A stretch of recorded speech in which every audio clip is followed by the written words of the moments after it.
The autumn rain drummed against the tall windows of Morrison Manor as Margaret Morrison stood at the head of the mahogany dining table, her weathered hands gripping the edge so tightly her knuckles had turned white. At 78, she had seen enough family gatherings to know when one was about to explode into chaos. Tonight felt different, though. Tonight felt like the end of something. Her 3 children sat around the table, each one a testament to how differently life could shape people from the same soil. David, her eldest at 52, sat rigid in his expensive suit, his jaw clenched as he stared at the legal documents spread before him. He had always been the responsible one, the one who followed rules and expected others to do the same. His wife Susan sat beside him, her perfectly manicured fingers drumming nervously against her wine glass, clearly wishing she was anywhere else. Across from David sat his younger brother Thomas, 48, and everything David was not. Where David wore a suit, Thomas had rolled up the sleeves of his faded denim shirt. Where David's hair was perfectly styled, Thomas's dark curls fell carelessly across his forehead. He leaned back in his chair with the casual confidence of someone who had never quite fit into this formal dining room, and had long ago stopped trying.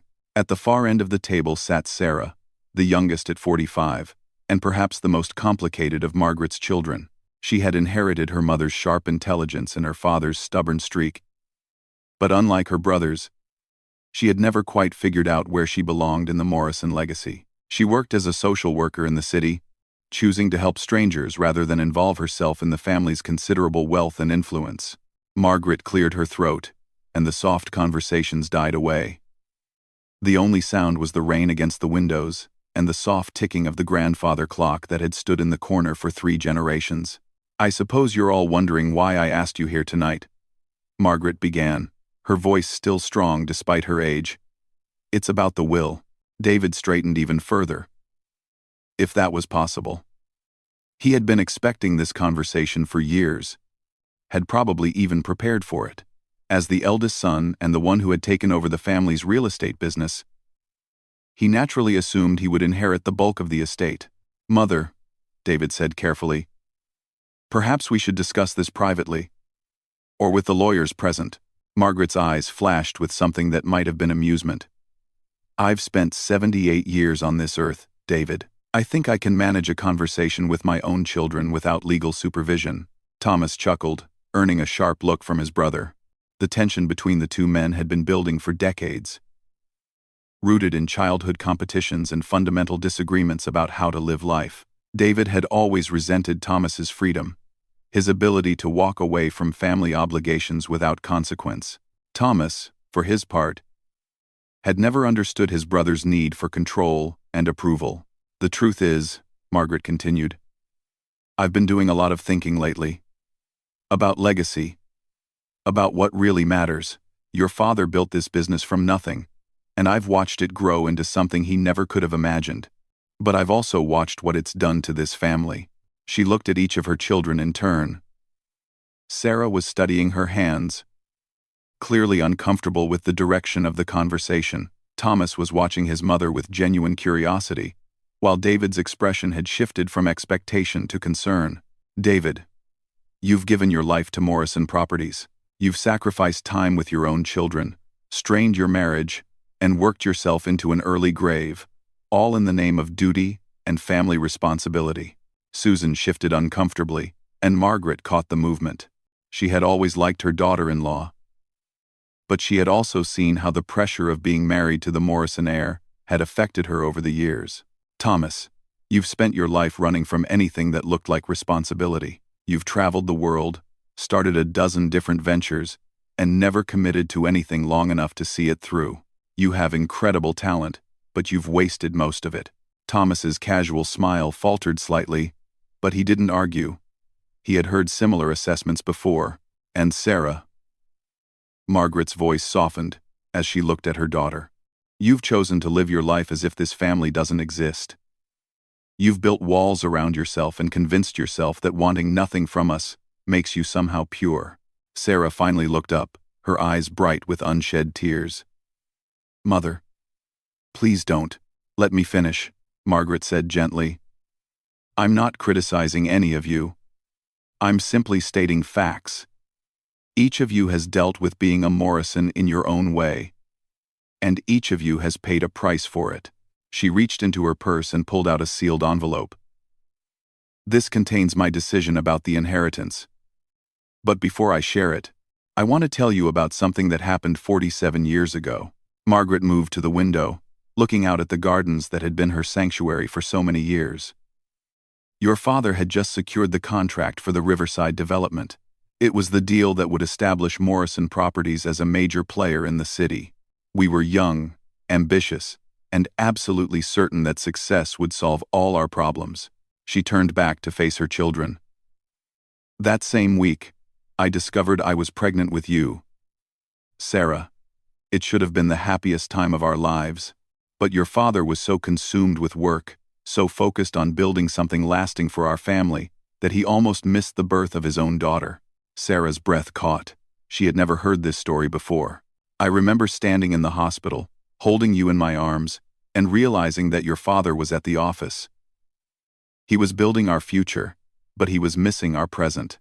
And I made a promise to myself that night that I would never let this family lose sight of what really mattered. Margaret returned to her place at the head of the table. I failed at that promise. I watched David kill himself trying to live up to his father's example. I watched Thomas run away from anything that reminded him of the pressure he felt here. And I watched Sarah convince herself that she had to choose between being a good person and being a Morrison. The room was completely silent now. Even the rain seemed to have quieted. So I've made a decision that may surprise all of you. Margaret continued. The business, the properties, the investments, none of it goes to any single person. David's face went pale. Mother, what are you saying? I'm saying that I'm giving each of you exactly what you need, not what you expect. Margaret's voice was steady, but her children could hear the emotion beneath it.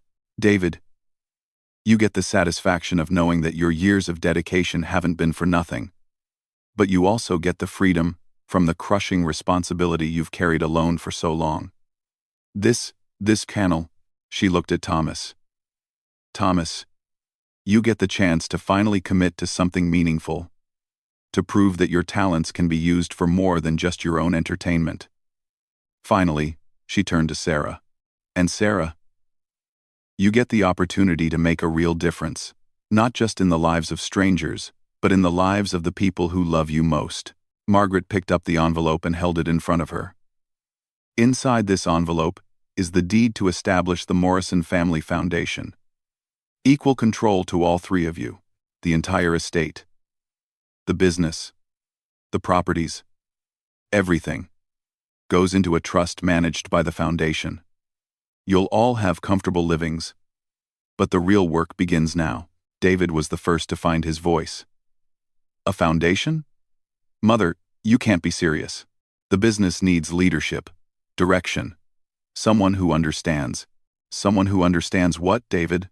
Thomas interrupted, his casual demeanor gone. How to work 18-hour days. How to miss your children's birthdays.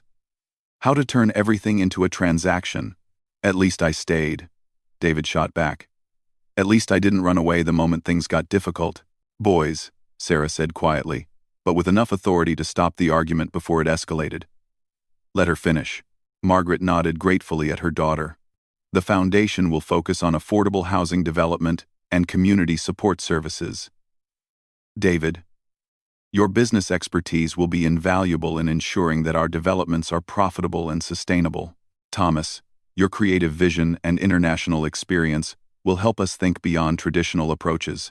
And Sarah, your understanding of what communities really need will keep us grounded in our mission.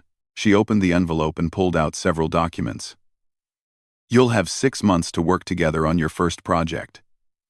If you can't find a way to collaborate, if you can't put aside your old grievances and learn to value what each of you brings to the table, then the entire estate goes to charity. The silence that followed was deafening. Margaret could see each of her children processing not just the financial implications, but the emotional ones. She was essentially asking them to rebuild their relationships from the ground up. Susan was the first to speak. Mrs. Morrison, this is very generous, but are you sure? David has devoted his entire career to this business. And now he has the chance to devote his talents to something even more meaningful, Margaret replied. Something that builds communities, instead of just buildings. Thomas ran his hands through his hair, a gesture Margaret remembered from his childhood when he was trying to work through a difficult problem. What kind of timeline are we talking about for this first project? 6 months to identify a community need, develop a plan, secure funding, and begin implementation. You'll have access to all the current business assets, but you'll need to work together to access them. David was staring at the documents as if they might change if he looked at them hard enough. And if we succeed? What then? Then you continue the work. Together. As a family. Margaret sat back down, suddenly looking every one of her 78 years. I know this isn't what any of you expected. I know it's not easy, but I've spent too many years watching this family drift apart in the name of success and independence. Sarah reached across the table and took one of the documents. As she read, her expression shifted from confusion to something that might have been hope. This could actually work, she said quietly. There's a neighborhood in East Oakland where I've been working. The community has been trying to organize affordable housing for families, but they haven't been able to access the kind of resources they need. Thomas leaned forward, interested despite himself. What kind of resources? Land acquisition, construction expertise, navigation of city bureaucracy. The things that Morrison Properties has been doing for 50 years, just for different clients with different goals. David looked up from the documents. The profit margins would be completely different. The timeline, the regulations, the community approval process. It's not the same kind of development at all. No, Sarah agreed. It's harder, it's messier, it's more important. For a moment, Margaret saw something she hadn't seen in years. Her 3 children actually talking to each other, instead of around each other. I need to think about this, David said finally. This changes everything. Everything was already changing. David, Margaret said gently, I'm 78 years old. Did you really think you could keep running the business the same way forever? Thomas stood up and walked to the window, looking out at the rain-soaked gardens. 6 months, he said thoughtfully. It's not much time to figure out how to work together when we've spent decades perfecting the art of staying apart. Maybe that's exactly why it needs to be 6 months, Sarah said. Long enough to actually accomplish something. Short enough that we can't spend the whole time arguing about methodology. Margaret watched her children with a mixture of hope and anxiety.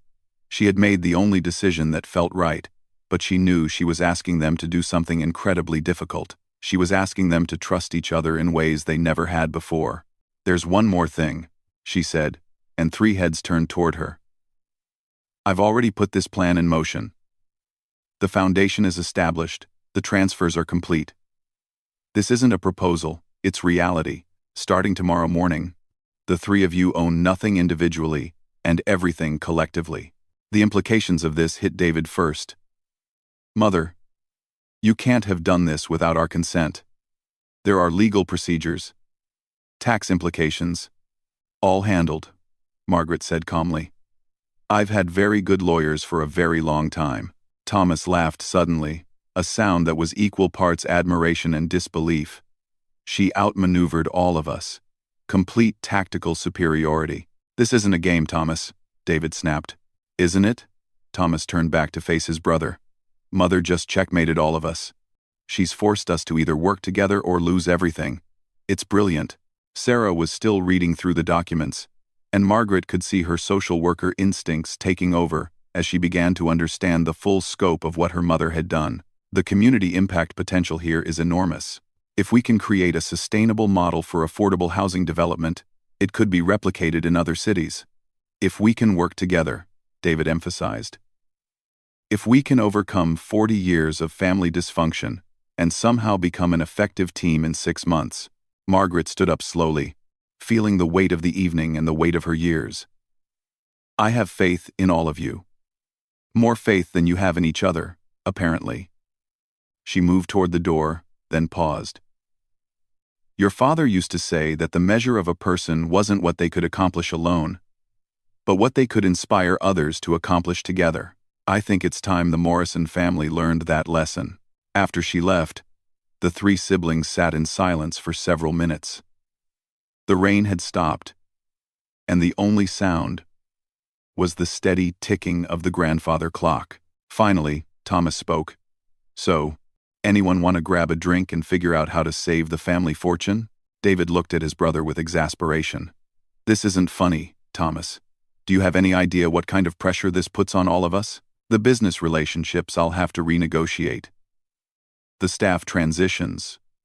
The project commitments." "David," Sarah interrupted gently.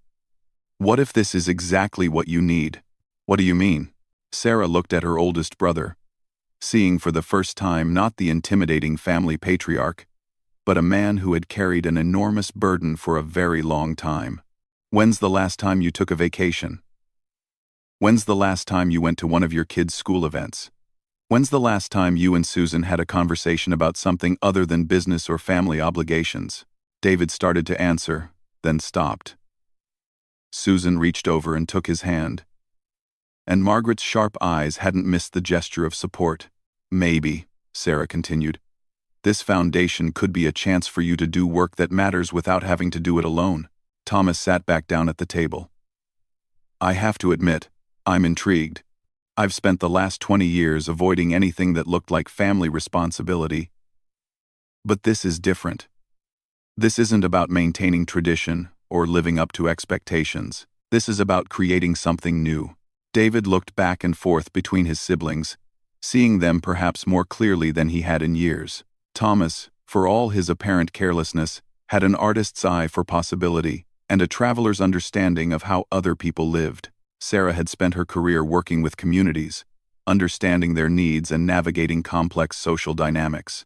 "The East Oakland project," Sarah mentioned, David said slowly. "What would something like that actually require?" Sarah pulled out her phone and scrolled through her contacts. "I know the community organizer. Her name is Maria Santos. She's been trying to coordinate housing development for working families, teachers, firefighters, nurses, people with stable jobs who still can't afford to live anywhere near where they work." "What's the timeline they're working with?" Thomas asked. "They've been planning for 2 years, but they're stuck on the same things that always stop these projects: land acquisition costs, construction financing, regulatory approval processes." David's business mind was already working through the logistics. "Morrison Properties has relationships with most of the major players in the city planning office. We have standing credit arrangements with 3 different banks. We have contractors who could handle residential development. We also have something most affordable housing projects don't have," Thomas added. "We have the luxury of thinking long-term instead of just chasing quarterly profits." Sarah looked at both her brothers with something approaching optimism. "So we're actually considering this?" "I don't see that we have a choice," David said. "But honestly, I'm starting to think that might not be a bad thing." Thomas grinned. "Look at that." David Morrison just admitted that not being in complete control might not be the end of the world. "Don't push it," David warned, but for the first time all evening, he almost smiled. As the 3 siblings continued talking, working through the practical details and emotional complexities of their mother's challenge, none of them noticed Margaret standing in the doorway to the kitchen, listening to her children really talk to each other for the first time in decades. She had made the right choice. Now she could only hope they would too. 3 weeks had passed since the night that changed everything for the Morrison family, and the conference room at Morrison Properties buzzed with an energy that was equal parts excitement and barely controlled chaos. Charts covered every wall, laptops were scattered across the long table, and coffee cups in various stages of emptiness created a landscape of caffeinated determination.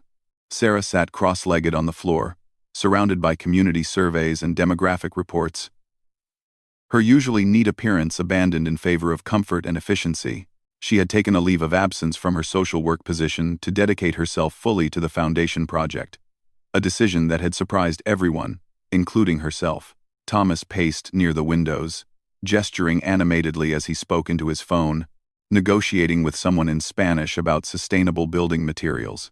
His travels through Latin America had taught him about innovative construction techniques that could significantly reduce costs while maintaining quality.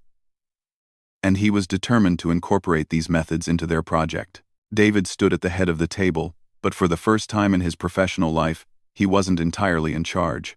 The dynamic between the three siblings had evolved into something none of them had anticipated. Instead of one leader and two followers, they had become a team with complementary strengths.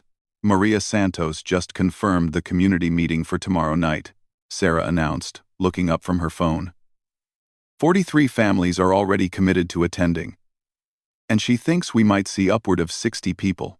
Are we ready for that many questions? David asked, his natural inclination toward thorough preparation kicking in. Thomas ended his call and turned back to the room. Define ready. We have a solid preliminary plan. We have initial financing commitments. And we have actual community input. That's more than most developers start with. But we don't have final city approval. We don't have construction contracts, and we haven't solved the infrastructure issues with the water main. David countered. Sarah stood up, stretching muscles that had been cramped from sitting on the floor. David, we're not trying to present a finished project tomorrow night. We're trying to present a partnership opportunity. Over the past 3 weeks, this had been the ongoing tension between the siblings. David's business instincts demanded complete information and guaranteed outcomes before making commitments. Sarah's community organizing experience had taught her that authentic partnerships required vulnerability and shared risk-taking. Thomas fell somewhere in between, comfortable with uncertainty but impatient with excessive deliberation. Walk me through tomorrow night one more time, David said, settling into his chair with a legal pad. Sarah moved to the whiteboard where they had mapped out their presentation plan. We start with introductions. Not just our names, but why we're doing this. People need to understand that this isn't charity, and it's not a business transaction. It's a collaboration. Thomas sat on the edge of the table. Then we present the preliminary designs.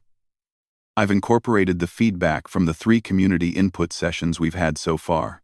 2-bedroom and 3-bedroom units, community gathering space, shared garden areas, and parking that doesn't dominate the visual landscape. Financing comes next, David added, referring to his notes.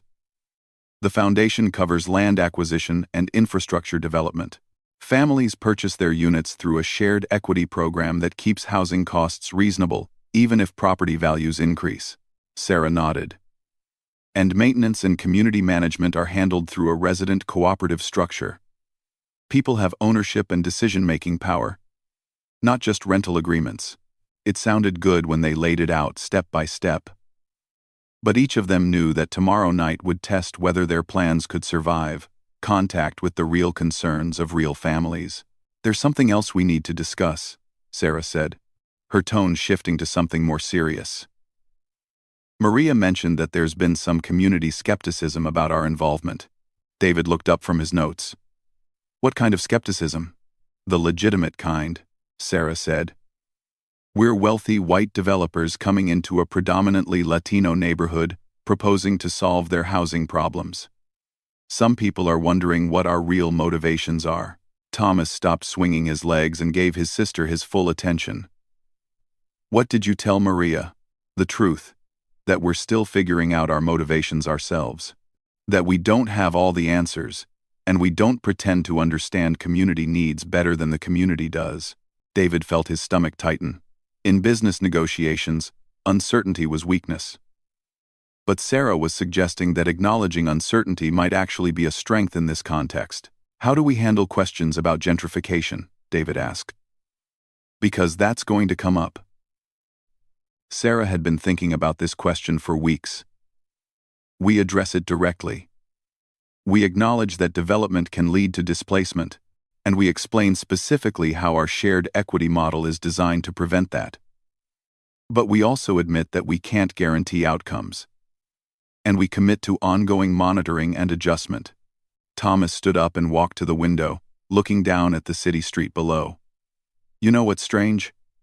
In all my travels, I've seen dozens of communities dealing with housing challenges, but I've never actually been involved in trying to solve them. I've just been a tourist, observing other people's problems. Sarah and David exchanged a look. Over the past few weeks, they had all been discovering things about themselves that they hadn't expected. I keep thinking about what Mother said, David admitted.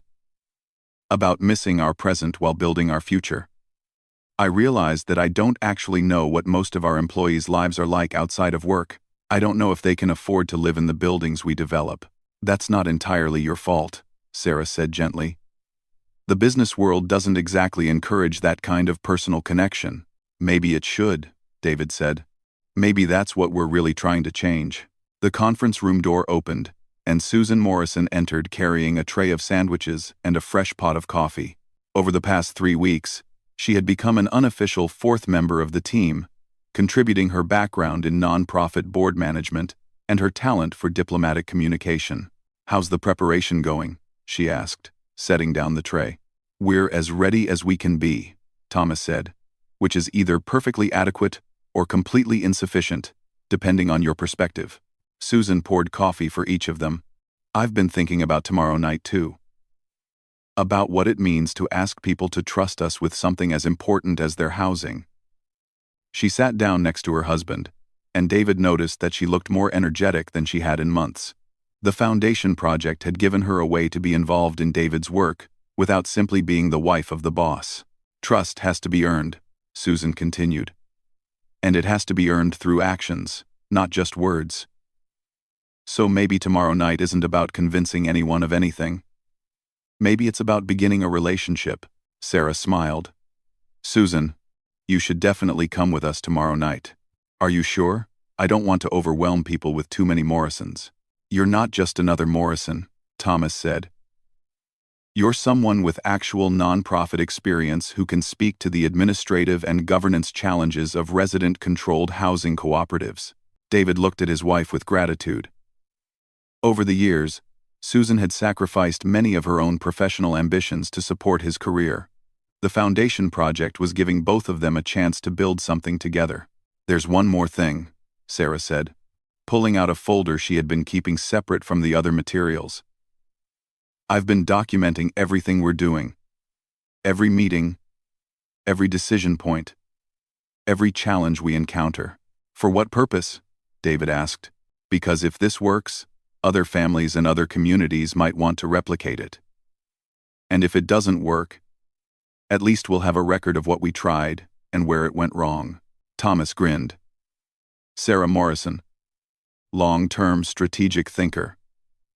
"Who would have predicted that?" "I learned from watching my big brothers," Sarah said. "Both of you, actually." David's attention to detail and long-term planning, Thomas's willingness to experiment and adapt. It was perhaps the first time in their adult lives that any of the Morrison siblings had explicitly acknowledged learning something positive from the others. The afternoon flew by as they made final preparations for the community meeting. They practiced their presentation, anticipated difficult questions, and double-checked every calculation in their financing projections. As evening approached, David found himself experiencing a kind of nervousness he hadn't felt since his first major business presentation 30 years ago. But this was different from business nerves. This was personal in a way that surprised him. "What if they don't trust us?" he asked Sarah as they packed up their materials. Sarah looked at her older brother, seeing vulnerability that he rarely showed. "Then we'll figure out what it would take to earn their trust. And we'll do that. And if we can't earn it, then we'll have learned something important about the limitations of good intentions," Sarah said. "But David, I don't think that's going to happen." Thomas joined them as they prepared to leave. "Ready to go find out if the Morrison family can actually make a difference in the world?" David picked up his briefcase, then set it down again. "Actually, I'm going to leave this here." "Actually, your briefcase?" Susan asked, surprised. David never went to professional meetings without his briefcase. "This isn't that kind of meeting," David said. "We're not trying to close a deal or negotiate an agreement. We're trying to start a conversation." As they walked to the elevator together, Margaret's words echoed in all their minds. 6 months to prove they could work together. 3 weeks down. 21 weeks to go. But for the first time since this all began, none of them were counting down the days until they could return to their separate lives. The community center in East Oakland was nothing like the conference rooms where David usually conducted business. Folding chairs were arranged in a large circle. Children played in the corners while parents talked, and the smell of homemade food filled the air. Maria Santos greeted them at the door. She was a woman in her 40s with graying hair and eyes that suggested she had seen every possible variation of promises that developers made to communities. "Thank you for coming," she said, shaking hands with each of them. "People are curious, which is good. Curious is better than hopeful. Hope can be disappointed, but curiosity just wants answers." As they entered the main room, conversations quieted, and dozens of faces turned toward them. Sarah felt her social worker instincts kick in, reading the room for signs of hostility, skepticism, openness, or resignation. What she saw was a community that had learned to be cautious about outsiders bearing gifts, but that hadn't yet closed the door on possibility. "Let's begin," Maria said, and the Morrison family's real test was about to start. The next 2 hours challenged everything the siblings thought they knew about presenting ideas and building consensus. Unlike the corporate boardrooms where David was accustomed to operating, this room was filled with people who interrupted, disagreed with each other, asked pointed questions about motivations and track records, and demanded specific details about implementation timelines. Thomas found himself fielding questions about construction techniques from a retired contractor who knew more about local building codes than Thomas had realized existed. Sarah discovered that several families had already researched shared equity housing models and had sophisticated opinions about governance structures. David was questioned extensively about financial projections by a mathematics teacher who caught an error in his calculations that could have caused significant problems later. But something unexpected happened during those 2 hours. Instead of feeling defensive or overwhelmed by the challenges, each Morrison sibling found themselves energized by the engagement. "Mrs. Morrison," said a woman named Carmen who worked as a nurse at the local hospital, "my question is not about money or construction. My question is about commitment. What happens when this gets difficult? When the city creates bureaucratic problems? When neighbors complain about construction noise? When families disagree about community rules?" Sarah looked at David and Thomas before answering. "Carmen, that's the most important question you could ask. And the honest answer is that we don't know yet. What we can tell you is that we're committed to figuring it out together. And we're committed to staying engaged, even when it's difficult." "How do we know that?" Carmen pressed. "How do we know you won't just walk away when the project stops being interesting?" David surprised himself by answering, "Because we can't walk away. Our mother has structured this foundation in a way that ties our financial security to the success of projects like this one. But more than that, we've discovered that we don't want to walk away."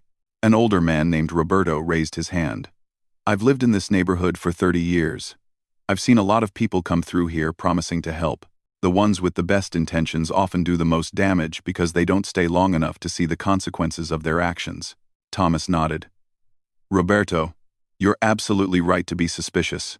We would be suspicious too. The only thing we can offer you is transparency about what we're doing and why, ongoing accountability for the decisions we make, and a commitment to measuring success based on what the community needs, not what makes us feel good about ourselves."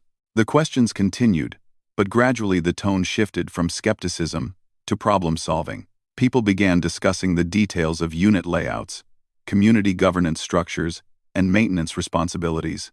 "I have a proposal," Maria said as the evening was winding down.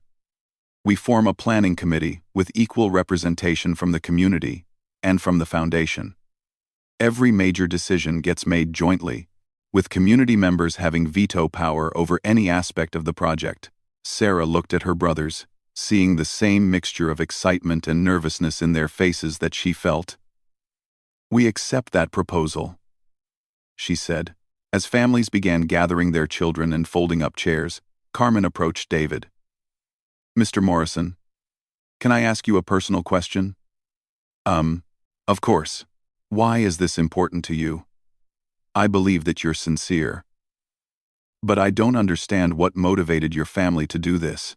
David was quiet for a moment, thinking about how to answer honestly. "My mother forced us to work together by threatening to give away our inheritance if we couldn't collaborate successfully. At first, I thought she was punishing us for being unable to get along. Now I think she was giving us the opportunity to discover what we were actually capable of when we stopped competing with each other and started building something together."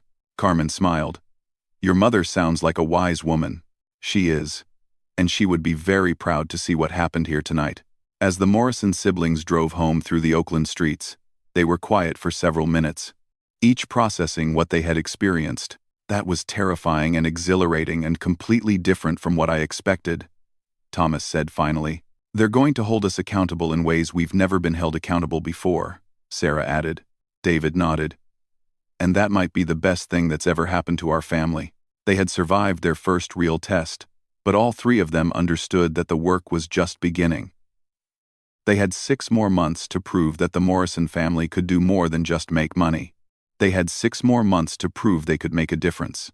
Most importantly, they had 6 more months to discover whether they could trust each other enough to build something that would outlast all of them. The construction site buzzed with morning activity as Margaret Morrison walked carefully across the starry, uneven ground, her cane tapping against scattered pieces of lumber and concrete. It was a crisp October morning, exactly 6 months since she had challenged her children to transform their family legacy, and today was the day she would see what they had accomplished. The East Oakland housing project was scheduled to celebrate its groundbreaking ceremony in 2 hours, but Margaret had come early to see it through her own eyes first. Without the crowd of community members, city officials, and media representatives who would soon fill the space, Sarah spotted her mother first and hurried over, her work boots crunching on gravel. Over the past 6 months, Sarah had transformed from a social worker who occasionally attended family dinners into the project manager for the most ambitious affordable housing development in the city's recent history. Mother, you're early, Sarah said, offering her arm for support as they navigated around a pile of steel beams. I wanted to see it before it became a public event, Margaret replied, her eyes scanning the organized chaos of construction preparation. Tell me what I'm looking at, Sarah smiled, and Margaret noticed that her daughter looked tired but genuinely happy in a way she hadn't seen in years. You're looking at 48 units of permanently affordable housing, a community center with childcare facilities, a shared commercial kitchen for catering cooperatives, and a half-acre of community garden space. And the financing? Completely sustainable. The shared equity model means that families build wealth as property values increase. But the affordability restrictions prevent displacement. The community land trust structure ensures that the land will remain affordable in perpetuity. Margaret nodded approvingly, but her real interest was in what she couldn't see in the blueprints and financial projections. And your brothers? Sarah's smile widened. Come on, I'll show you. They walked toward a cluster of trailers that served as the on-site project offices. Through the window of the first trailer, Margaret could see David bent over a computer screen, talking animatedly with a young Latina woman who was pointing at something on the monitor. That's Elena Ramirez, Sarah explained. She's a recent graduate from UC Berkeley's urban planning program, and David hired her as the project's community liaison coordinator. She's bilingual, she grew up in East Oakland, and she's been teaching David about the neighborhood's history and cultural dynamics. Margaret watched her eldest son, who had spent 30 years making decisions in isolation, clearly deferring to Elena's expertise on something. David seems different. He is different. We all are. Stayed. They moved to the second trailer, where they could hear Thomas's voice before they could see him. He was speaking rapid Spanish with a group of construction workers, gesturing at architectural plans spread across a folding table. Thomas learned Spanish? Margaret asked, surprised. Conversational Spanish in 3 months, Sarah confirmed. He said he got tired of important conversations happening around him that he couldn't understand. Plus, he wanted to be able to explain the sustainable building techniques he brought back from Costa Rica. Through the window, they watched Thomas demonstrate something with his hands while the workers nodded and asked questions. Margaret had never seen her middle son engage with practical, hands-on problem-solving before. And the 3 of you? Margaret asked. How has working together actually gone? Sarah was quiet for a moment, choosing her words carefully. It's been harder than any of us expected, and better than any of us hoped. They walked toward the third trailer, which housed the community planning office. We've had fights, Mother. Real fights about priorities and decision-making and resource allocation. David wanted to move faster than the community was ready for. Thomas wanted to incorporate design elements that were beautiful but impractical. I wanted to spend so much time on consensus building that we would never actually break ground. Margaret listened without commenting, hearing something in her daughter's voice that sounded like hard-won wisdom. But we learned to fight productively, Sarah continued. We learned to disagree about methods without questioning each other's motivations. And we learned that we actually need our different perspectives to make good decisions. They had reached the community trailer, where Margaret could see a large table surrounded by folding chairs. The walls were covered with flip chart paper showing timelines, budget breakdowns, and what appeared to be collaborative decision-making processes. Every Tuesday evening for 6 months, Sarah explained. Joint planning meetings with community representatives. We make no major decisions without community input, and the community has veto power over any aspect of the project. How has that worked in practice? Sarah laughed. It's messy and time-consuming and occasionally frustrating. It's also resulted in a much better project than any of us would have designed on our own. Margaret nodded, but she wasn't done asking questions. And personally, how have you three changed? Sarah considered this as they walked back toward the main construction area, where workers were setting up a platform for the groundbreaking ceremony. David discovered that he actually enjoys teaching and mentoring, especially when he's working with people who challenge his assumptions. He started a monthly workshop series for small business owners in the neighborhood, helping them navigate commercial loan applications and business planning. Margaret smiled. David had always been a natural teacher, but his competitive business environment had never given him opportunities to develop that talent. Thomas discovered that he has a gift for translating between different cultures and communities. He's become the unofficial liaison between the various contractors, community groups, and city agencies involved in the project. People trust him because he listens more than he talks. And you? Sarah was quiet for a long moment. I discovered that I was using my social work career to avoid dealing with my own family's wealth and influence, instead of figuring out how to use those resources responsibly. I spent years convinced that wanting nothing from the family made me more ethical, when actually it just made me irrelevant. They had reached the center of the construction site, where a ceremonial shovel decorated with ribbons awaited the official groundbreaking moment. Are you happy, Sarah? Margaret asked. Sarah looked around at the organized chaos of construction, the trailers full of people working toward a shared goal, the neighborhood children who had already started using the construction site as an adventure playground despite repeated safety warnings. I'm proud, Sarah said. For the first time in my life, I'm proud to be a Morrison. As if summoned by her words, David and Thomas appeared from their respective trailers, along with Elena and several other project team members. Mother, David said, approaching with a smile that Margaret hadn't seen on his face since he was a child. What do you think? What? Margaret looked at her 3 adult children, seeing them clearly for perhaps the first time in decades. David still wore a suit, but he had rolled up his sleeves and there was construction dust on his shoes. Thomas had traded his artist's casual wardrobe for practical work clothes, but his eyes still held the curiosity and enthusiasm she remembered from his youth. Sarah stood between her brothers with an easy confidence that suggested she had finally found her place in the family dynamic. I think, Margaret said slowly, that you have exceeded every expectation I had. Thomas grinned. Even the impossible ones? Especially those. Elena approached the group carrying a clipboard. Mrs. Morrison, we're honored to have you here today. Maria Santos wanted me to make sure you knew that the Community Planning Committee has voted to name the development's main pathway Margaret Morrison Way. Margaret felt tears threaten, but she maintained her composure. That's very generous, but unnecessary. It was Maria's idea, Elena continued. She said that anyone who could get 3 siblings to work together this effectively deserved to have something named after them. David laughed. Maria doesn't know the half of what she accomplished. 6 months ago, the 3 of us could barely have a family dinner without an argument. What changed? Margaret asked, genuinely curious about their perspective on the transformation. Sarah and Thomas looked at David, who had become the unofficial spokesperson for their collaboration. We stopped trying to prove who was right, David said, and we started trying to figure out what would work. Thomas nodded. Plus, we had external accountability. When community members are depending on you to deliver on promises, family dysfunction becomes a luxury you can't afford. And we had a shared goal that was bigger than any of our individual ambitions, Sarah added. It's hard to stay petty when you're working on something that will affect dozens of families for generations. Margaret looked around at the construction site, but her mind was also reaching back to the decision she had made 6 months ago. She had been taking an enormous risk. Not just with the family's financial resources, but with her relationships with her children. "Do you forgive me?" she asked suddenly. The question surprised all 3 of her children. "For what?" Thomas asked. "For manipulating you. For forcing this choice on you without your consent.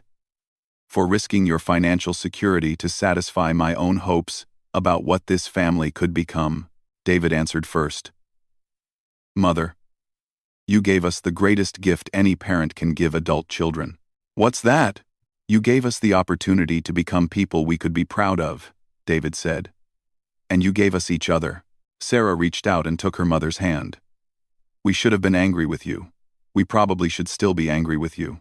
But this has been the best 6 months of my life." "Mine too," Thomas added. "And not because of the project, although that's been incredible, but because I finally understand what it means to be part of a family that actually works together instead of just sharing a last name." Margaret felt the tears she had been holding back begin to flow. "Your father would be so proud of all of you."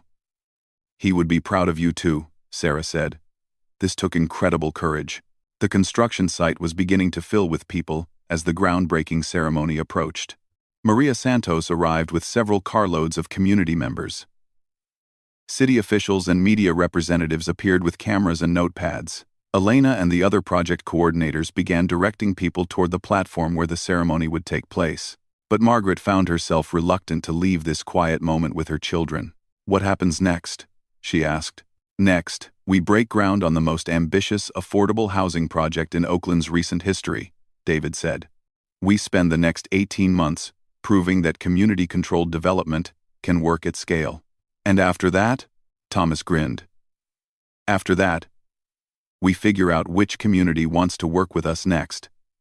We've already had inquiries from housing organizers in San Francisco, Sacramento, and Los Angeles." Margaret felt a fresh wave of pride mixed with amazement. "You're going to replicate this?" "We're going to try," Sarah said. "We've documented everything we've learned, and we've built relationships with policy organizations that want to advocate for the legal and financial structures that make this kind of development possible. Plus," Thomas added, "we've discovered that we actually like working together." Who would have predicted that? As they walked toward the ceremony platform, Margaret reflected on the journey that had brought them to this moment. 6 months ago, she had been a 78-year-old woman watching her family drift apart despite sharing enormous privilege and resources. Today, she was watching her children speak to a crowd about their shared commitment to affordable housing and community development. The ceremony itself was everything Margaret could have hoped for. Maria Santos spoke about the years of organizing that had led to this moment. Elena presented the community planning process that had shaped every aspect of the development. David explained the financial innovations that made the project sustainable. Thomas described the construction techniques that would make the buildings both environmentally responsible and culturally appropriate. Sarah outlined the governance structure that would keep the community in control of its own future. But what moved Margaret most was the moment when all 3 of her children stood together at the platform, and Thomas said, "We want to be clear that this project belongs to the community that will live here. Our role is to provide resources and technical support, but the success of this development will be measured by how well it serves the families who make it their home." After the ceremony, as people lingered to talk and children played in the dirt where the community garden would eventually grow, Margaret found herself in conversation with Carmen, the nurse who had questioned the Morrison family's commitment during their first community meeting. "Mrs. Morrison," Carmen said, "I owe you an apology." "For what?" "For doubting your family's intentions. Your children have exceeded every expectation anyone in this community had." Margaret smiled. "They exceeded my expectations too. But don't apologize for being skeptical. Your questions helped them understand what they needed to prove." Carmen nodded thoughtfully. "Will you be involved in the ongoing work?" Margaret looked across the construction site to where her 3 children were engaged in animated conversations with community members, contractors, and city officials. I think my job here is done. This is their work now. As the afternoon ended and people began to leave the construction site, Margaret gathered her children for one last private conversation. I have something to tell you, she said. When they had found a quiet corner away from the ongoing cleanup, all three looked at her expectantly. The foundation papers include a clause that none of you have seen yet. In 5 years, when the East Oakland project is complete and operational, you'll have the option to dissolve the foundation and return the assets to individual ownership. David stared at her. You're giving us an exit strategy? I'm giving you a choice, the same choice I should have given you 6 months ago. Margaret's voice was steady but emotional. If you want to go back to your separate lives and individual pursuits, you'll be able to do that with my blessing and full financial support. When? Sarah and Thomas exchanged a look, and Margaret could see them having an entire conversation without words. Mother, Thomas said finally, do you really think any of us would want to go back to the way things were before? David shook his head. I don't even remember what I thought was important 6 months ago. This work, this collaboration, this impact, it's what I want to be doing for the rest of my life. Sarah nodded in agreement. The Morrison Family Foundation isn't just what we do, it's who we are now. Margaret felt a profound sense of completion, as if something that had been broken in her family for decades had finally been repaired. Then I have one more surprise for you, she said, reaching into her purse for an envelope she had been carrying all day. She handed the envelope to Sarah, who opened it and read the contents before passing it to her brothers. What is it? Thomas asked as he read. It's the deed to Morrison Manor, Margaret said. I'm giving it to the foundation to use as a retreat and conference center for affordable housing organizers and community development practitioners. David looked up from the document. Mother, that's your home. No, Margaret said firmly. That's a house where I raised 3 children, who have now found their purpose in life. I'm moving to a small apartment near the construction site so I can watch this project grow. Sarah hugged her mother, and for the first time in years, it felt completely natural and unencumbered by old resentments or unspoken expectations. As the sun set over the East Oakland construction site, 4 generations of Morrison family values converged into a single moment of shared purpose. Margaret had given her children the challenge of a lifetime, and they had responded by becoming the people she had always hoped they could be. But more than that, they had chosen each other. They had chosen collaboration over competition, community impact over individual achievement, and shared commitment over separate success. The Morrison family legacy would continue, but it would be built on cooperation rather than competition, measured by community development rather than profit margins, and defined by what they could accomplish together rather than what any of them could achieve alone. 6 months after Margaret Morrison had challenged her children to transform their family, they had done something even more ambitious. They had transformed themselves,